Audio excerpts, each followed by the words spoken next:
If you're struggling to work and it's because of a workplace injury, watch out for the devastating traps that may destroy your chance to get SSA disability down the road. Hi, I'm Michael Gilbert. I'm an attorney and a former ALJ with the Social Security Administration.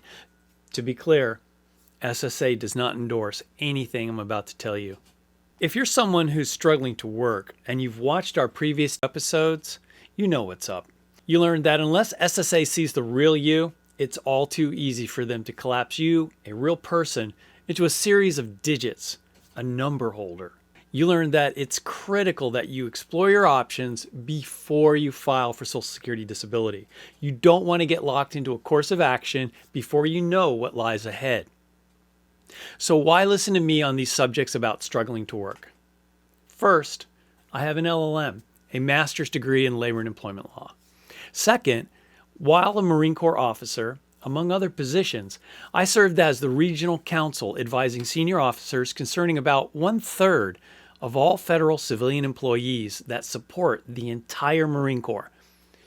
I've advised generals, colonels, and senior civilian employees on all matters related to employment. I've negotiated master labor agreements from the management side, and as an ALJ, I've even represented ALJs from the employee side in employment matters against the SSA. So while these videos involve some pretty basic employment information, I wanted you to know from what experience these videos were sourced. If you want to know more about my background, you can check out the About page on this channel. This short video is part of a series for those struggling to work because of their disabilities, titled 10 Things You Need to Know Now. Remember that in these videos, we are giving you wave tops.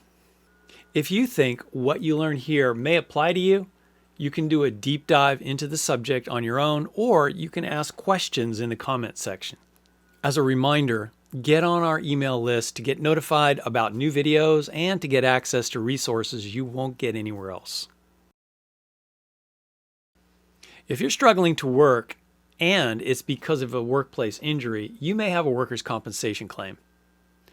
I realize this may seem obvious to some of you, but as a former ALJ, you would be surprised how many people came into one of my hearings and said they became disabled through a workplace injury years prior. When I asked them about the record of the injury, because those records would be important, they said they never filed a claim. I cannot overemphasize this. If you are injured on the job, file a claim. At the very least, document it to your employer. Workers' compensation is a state program. So what about federal workers? Federal workers are covered by the Federal Employee Compensation Act, or FECA, which is similar to the typical state workers' compensation plans, except there is a more generous time frame to file a claim, 3 years. Now here's something many people don't realize about on-the-job injuries. Sometimes chronic symptoms emerge as a result of cumulative wear and tear over time. Whether these injuries are eligible for a workers' comp claim is dependent upon whether the injury is related to the workplace. It's important that you realize that just because your condition came on gradually over time, that by itself doesn't necessarily mean that the injury was not related to the workplace. That will be something workers' compensation evaluators will assess in connection with your claim. They will need to determine, was the injury or illness, even if it didn't happen suddenly, but occurred over a period of time, the result of the job or duties you were doing for your employer? So if there's a chance your injury or illness happened in or was caused by your workplace or working conditions, the sooner you report that injury to your employer, the better. There will be a statute of limitations, or a time after which you can't make this claim. In many states, it is only 1 year from the date of the workplace injury and 2 years from the date of the diagnosis of a work-related illness. These may be extended depending upon when you learned or should have learned of the injury or illness. But the longer you wait, the more difficult it will be to demonstrate that your injury was related to work, and as discussed, it may simply be time barred because you waited too long. Now here's something you really need to pay attention to. Because if you go on to file for Social Security disability, it's going to matter. Keep all your paperwork. In the case of workers' compensation, keep a copy of your report of the injury to the employer. Make sure you give them this in writing. Keep any employer's response. After that, keep all the papers you get from anyone associated with the claim. These need to be kept in a safe place where you can find them easily in the future. We'll call these your Pounce papers. Creating and keeping documentation of your efforts to keep working will help you down the road should you decide to file for Social Security disability. We will be discussing this in much more detail in future videos. In the end, should you ultimately not be able to return to work, filing a workers' compensation claim doesn't prevent you from filing a claim for Social Security disability benefits. But beware. If you wait too long to file your SSA disability application because you're busy litigating your workers' comp claim, you may no longer be eligible for SSA disability. This is because you may no longer be insured under SSA programs. Over time, SSA insured status expires on the DLI, the Date Last Insured. Think of it like car insurance. You pay for the policy while working. When you stop working, the policy covers you up to a certain date in the future. That's the Date Last Insured.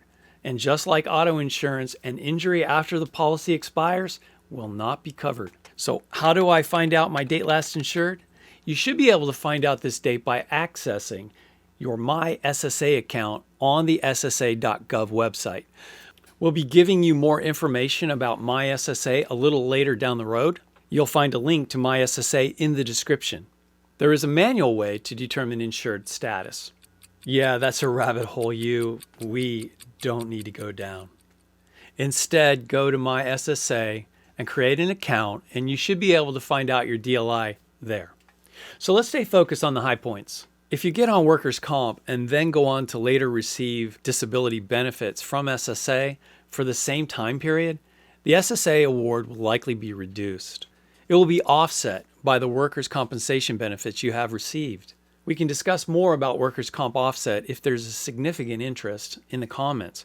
But just know that if you wait too long to file your SSA disability claim, it may cost you in ways you do not realize.